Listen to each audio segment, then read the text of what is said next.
the items that are being looked at for these programs. There's information on, I mean, even in the contract, you have to be specific language as to where each of these items fall within the contracts documents. I mean, it's pretty thorough. Then there's also a warranty pass-through information if the general contractor is not the one that's going to warranty it, but maybe the asphalt sub is. But there's all language like that. Our engineers have all this information.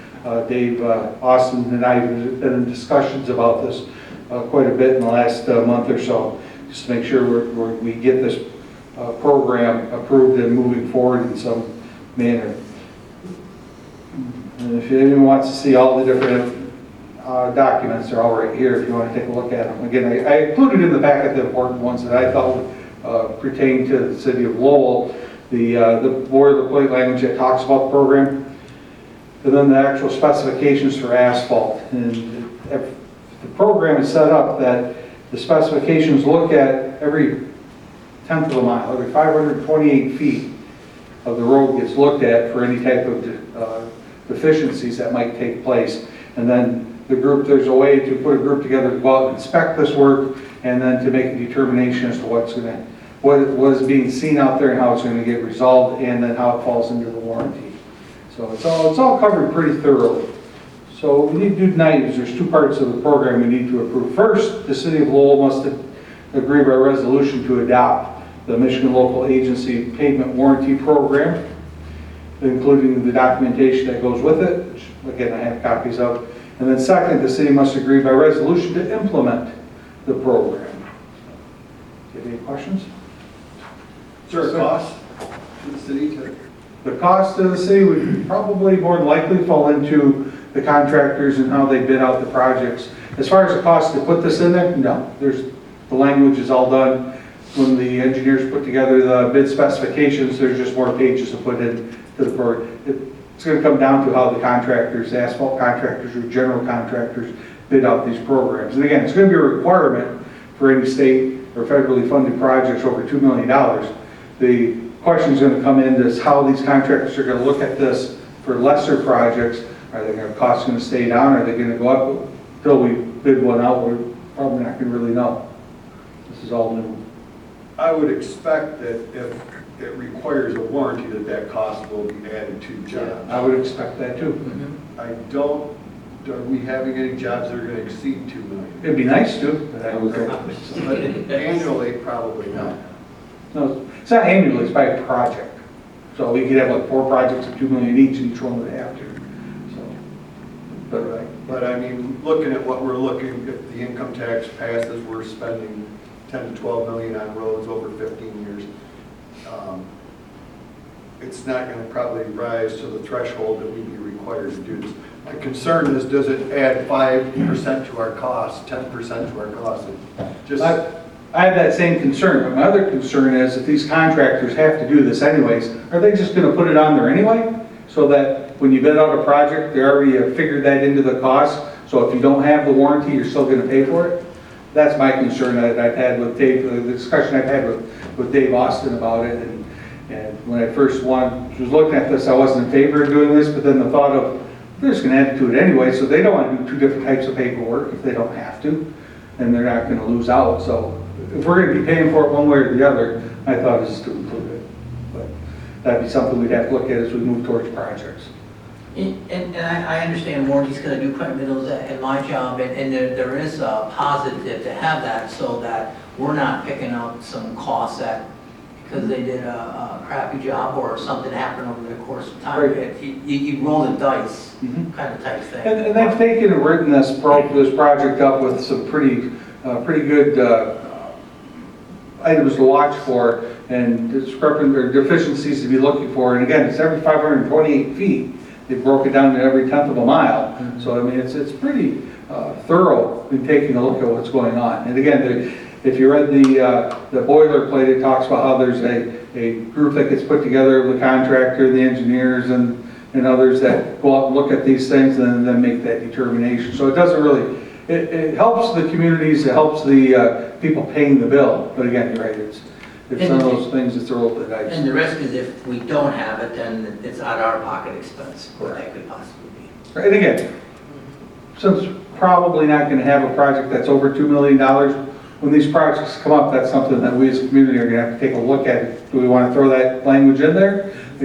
I would expect either myself or the city manager will be coming back to this body and saying, what do you wanna do? You wanna include it or don't you? And then we'll, as a community, make that determination for those and move forward with them.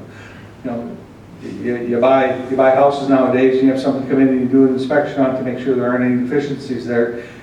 And if they find them, they get them taken care of. If you don't do that and you find them later, you're out. So now you're buying something new and you're paying somebody to do the work for you. It's probably something to really consider heavily nowadays, especially if we're going to be getting our taxpayer dollars to help fund these things. We want to make sure that they know that we're doing the best that we can with what we have to work with. Just another tool that we would have to be able to make sure we're today and into the future doing things that are more correct than they were in the past. And I know a lot of our bids have that as a line option, Mhm. and then you can accept it or not to accept it, the warranty. What's If the I'm percentage? understanding it What's correct, I just was curious, do you know what the percentage is? What is the warranty cost? Is that 5%, 2%? Well, we take into factors, material that's gonna have to replace. Is kind of a box of wiring probably gonna replace during that time? For our things, probably not, but you're looking at hard drives and things that will fail. So you're probably sometimes 7.5 to 10%. It could be. It's really a warranty different cost. animal, though. Exactly, it's not, that's why I agree. So, but it could be anywhere from 7 to 10 on a warranty. but it's not, it's mandatory if it's over, if it's 2 million or over, With state and federal dollars. we have no choice. Right.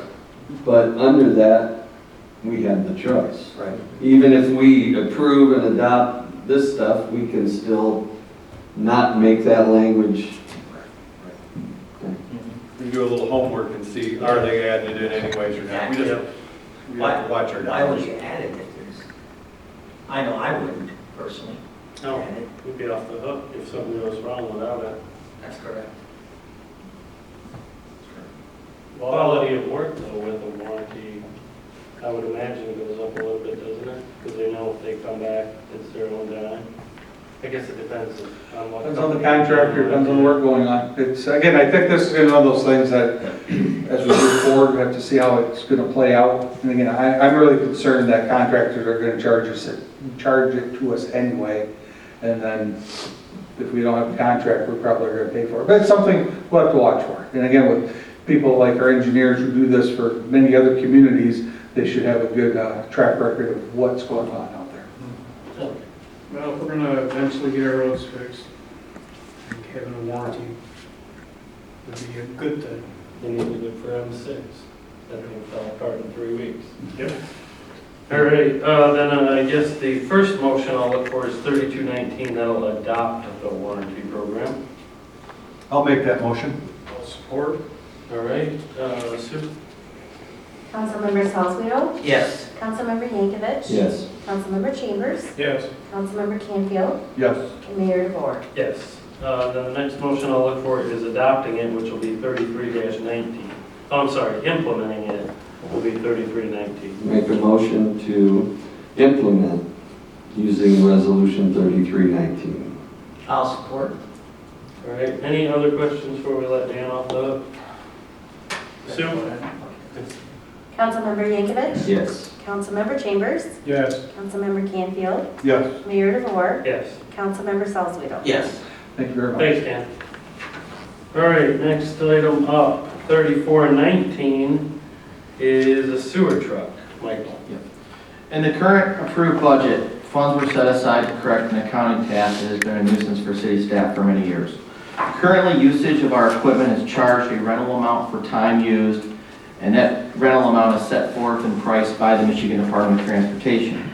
The rental amounts are allocated to the equipment fund, and funds can be used for maintenance and purchase of equipment and fleet. Years ago, the city chose to have the water and sewer truck at the time. They chose to have the water fund purchase that vehicle, and at that time, the sewer fund paid rental rates when the sewer tasks were being done.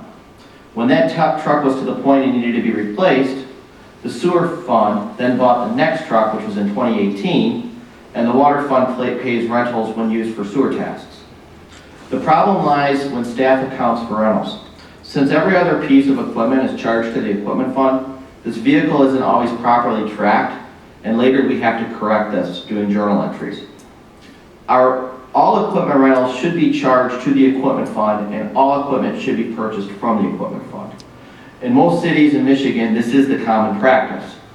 We currently don't charge rentals of police cars, however, we are looking at adding this so the equipment fund purchases via police vehicles in the future. In order for the equipment fund to charge rentals for the water and sewer truck, it has to be purchased by the equipment fund. In the budget this year, we budgeted the depreciated value of the truck and the utility box in the amount of $57,310 to be paid to the wastewater fund from the equipment fund.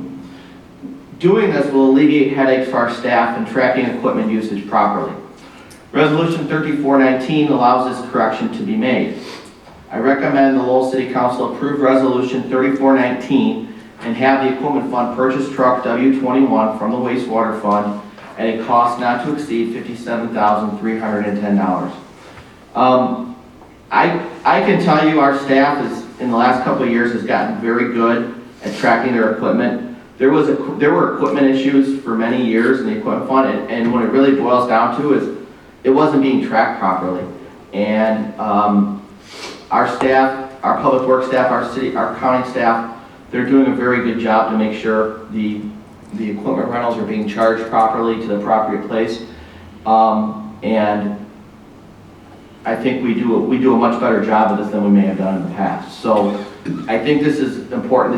This would alleviate a lot of headaches for myself, Sue Olin, Dan, his staff, if we just took this action in this way. So we're just moving everything into one fund? Correct. That's all we're doing, right? That's all we're doing. Okay. I'll look for that motion, 3419, to move the sewer truck into the equipment fund. I make that motion to approve Resolution 3419. Support. Any other questions for Mike or Dan? Sue? Councilmember Chambers, Yes. Councilmember Canfield, Yes. Mayor DeVore, Yes. Councilmember Salzweedl, Yes. and Councilmember Yankovic. Yes. All right, Dan again, MDOT trunk line maintenance. This is another paperwork follow through. City of Lowell performs work on Main Street, which is M21. Being M21, it's an MDOT trunk line. MDOT work we do for MDOT must adhere to their rules in order for them to reimburse us the dollars. There's a contract that's required to be approved by this board, and then by resolution appoint someone to be the person to sign the documents for MDOT. Some of the work we do out there, removing the snow off the sidewalks. If snow needs to be hauled from downtown, they'll approve that and they'll pay us back for that. And then as they paint the crosswalks and parking spots as well, that all can be charged back to MDOT through this contract. So earlier this summer, they sent out new contracts to all communities. The funny thing is, every contract is basically the same language except for the contract number and then the community that it's in. Otherwise, it's all the same boilerplate language on their part as well. So tonight, we need to adopt a resolution to approve the city manager, to approve the contract and allow the city manager to be designated to sign for it. Correction, I forgot to tell you this, I don't have the authority to sign legal contracts, so it would have to be the mayor and the clerk, so, just so you know. Now I'm all for it. So you have to change that language, right?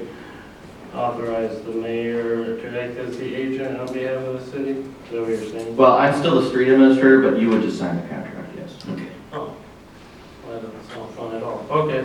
Yeah, me too. Might be. All right, well then I'll look for that motion.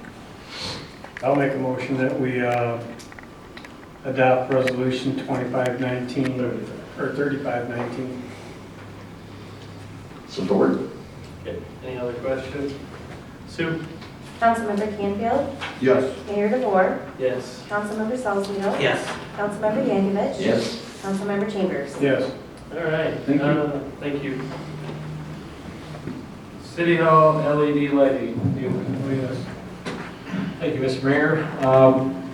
I'll preface this, back in 2018, we converted the police department over to all LED high-efficiency lighting due to astronomical electric bills that the city manager brought to my attention.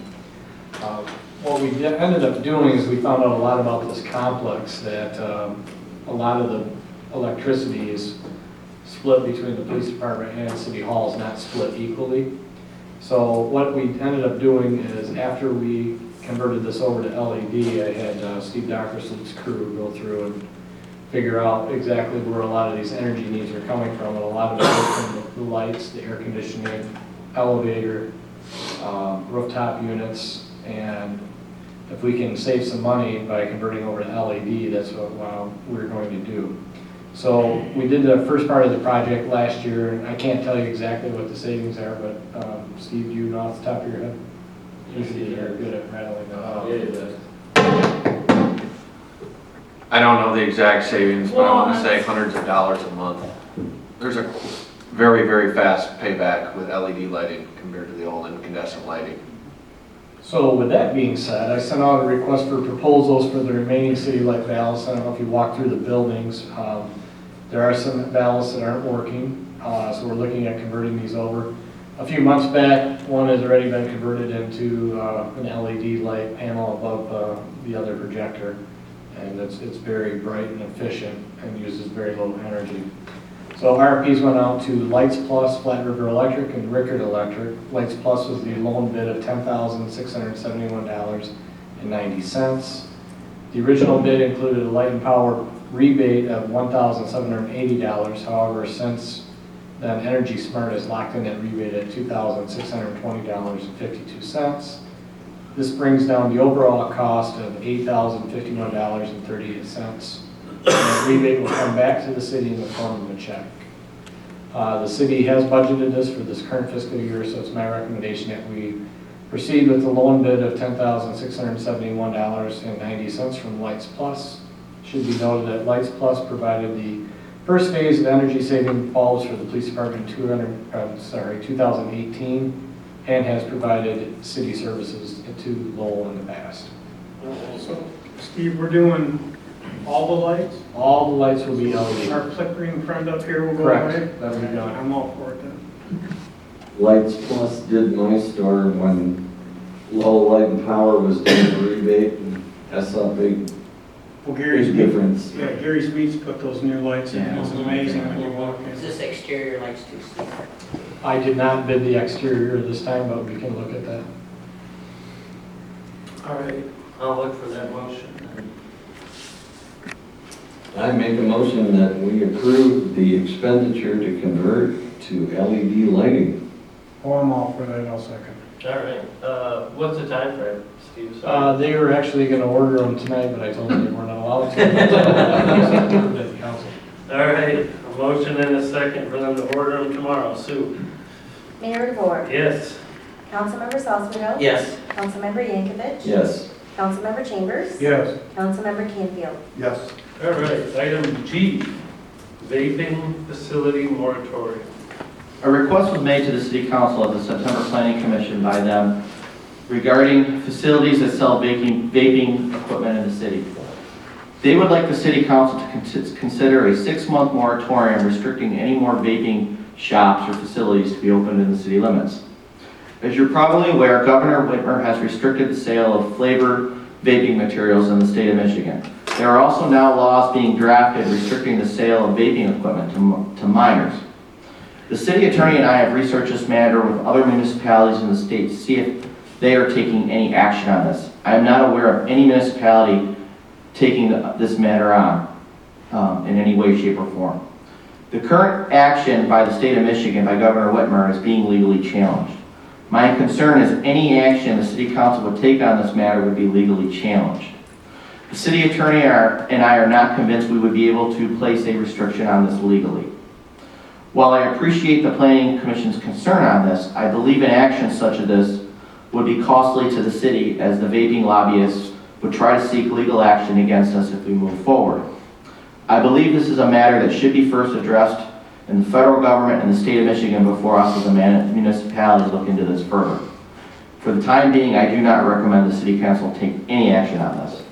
I would stay as far away from this fight as we could if it was up to me. I don't want no part of what they're doing down there. Whether you're for it or against it, there's gonna be a long fight. And the last thing we need to do is get involved.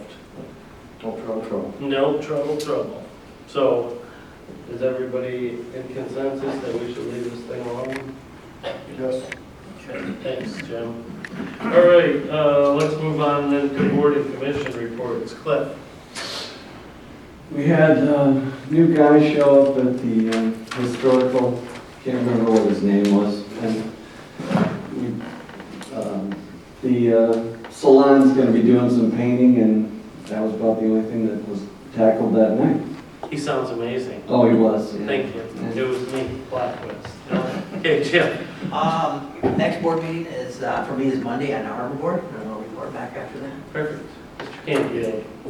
Parks and Rec, Matt, pretty normal meeting. Dan attended that and had some advice for us, some expertise from his previous employers. He's gonna try to help us with some contract language and stuff, so nice to see Dan there and his expertise. Other than that, it was a quiet meeting, and that's it. All right, perfect. Marty? I would have been at the planning commission, joint session with the townships, but I was here instead. That was what was going on, and then we've got light and power. Next Thursday. Yeah, so, that's all I got. All right, well, I attended the Historic District Commission as a citizen, and vision is next week to talk about the Community Cleanup Day, which was a rousing success. And Fire Authority is either Monday or not Monday. And DDA on Thursday at noon. In the last Fire Authority, we just talked about the consultant thing. Gave those guys some money to get all their windows replaced to something a little more energy efficient. They've done the same thing with all the lights over there. It's night and day with the LED lighting, so. Michael, city manager report. Sure. A couple items. As we're all becoming more familiar with, the Eastern equine encephalitis cases are continuing to evolve. I believe last week, there was a week and a half ago, there was a virus contraction in Kent County.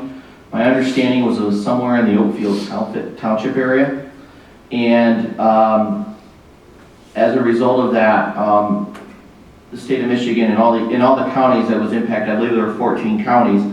The state of Michigan is going into those areas and doing mosquito spraying. The way the protocol works is if your area of your county had an incident, they will spray. The state will come in and spray. Currently, my understanding is Kalamazoo County is the only county that's taken on spraying countywide. I'm not sure what Kent County is going to do.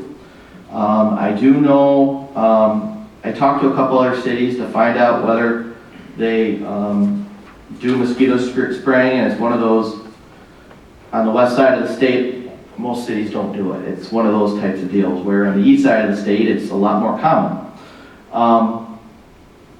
We could look at doing this if the council wanted it. I can tell you it's not a very cheap practice if you do it, and it's no guarantee it's going to actually get everything, because the way we did it was done through catch basins. They would just put them in the catch basins, and there's a lot of areas that wouldn't be affected by that. So I'm trying to pay more attention to this. I think tonight we're going to have our first frost, so this matter might have to actually resolve itself after tonight. But it's something that we are paying attention to, at least I am, and we have to basically see how this is going to play out. Isn't it, sorry to interrupt, isn't it 3 or 4 sprays anyway before, was it Jerry told me once, the first spray gets a quarter of them and then half and then 75%? Yeah. The new chemical they're using is 1 ounce per acre. So, and it's supposed to annihilate. They're gonna go away in 2 weeks. I don't know. Anyway, sorry. I don't wanna pay for 3 or 4 different sprays. Yeah, it's about, I mean, I remember it was like $38,000 in our former community, so it's not cheap. Sidewalks, if you recall, earlier in the winter, we did approve a contract with Groundhog Excavating to take on a lot of our sidewalk repairs at the parks and other areas in the city as part of our LCTV contract we received in 2018. I'm pleased to announce that they will be beginning work in 2 weeks. They've been backed up all year with their work, but they were able to pencil us in, so in 2 weeks. Weather permitting. Weather permitting, yep. Hopefully they will be able to start taking care of those tasks for us. Also, I continue to work with MERS from our last meeting, and I'm actually have a conference call with them tomorrow. We are looking at reducing costs going forward. I'm having a valuation study done at this time with some of the ideas that I'm looking at in order to obviously address the concerns of the council, but also try and reduce our costs and also address our unfunded liabilities. So that is something that I'm spending quite a bit of time on, and I anticipate over the next few months continuing to do so. But that's all I have to report. All right. The time frame from the start of the repair of the sidewalks to the end is approximately, weather permitting. Probably a couple weeks. It's all over town to jump around and take some time to prep them and then pour them and clean up. And then we're taking care of the ones on the bridge, the MDOT ones, right? Yes. And are them gonna be red stamped again like it was It concrete? was in the proposal that way, yes. Okay. Just getting back to the MERS thing, this is something we've been talking about for a couple of years, and I know it's gonna be painful, but Light and Power did it successfully. I don't know, Steve, if you could give us any guidance in this, help us. I know it's gonna take money out of the pot that we're putting in there, but just because Light and Power went through that, it really is something we have to do. And we're probably not gonna be able to reduce our costs, but if we continue to pay the same amount and help with our unfunded liabilities by that savings, whatever we're coming up with. But I would just, Steve is a great resource, and I just encourage you to reach out to him. He can tell you no when you do, but Oh no, trust me, Steve helped me with a lot of the stuff that I'm working on. great, thank you. Yeah, I think, I mean, you're right, Greg, the cost may not be reduced in the short term, but the exposure is greatly reduced, and ultimately, in time, you will see cost reduction. It's gonna take us down if we don't do something, so we have I agree. I agree. I agree. All right, council comments, Greg? Nothing. Marty? I don't have anything. Jim? I'm good, but thanks. Cliff? I got one. I know everybody's watching all the way to the end. I was really disappointed that the gentleman who pointed out the lighting thing and the marijuana, I just think that's really significant because I keep encouraging people to come to these.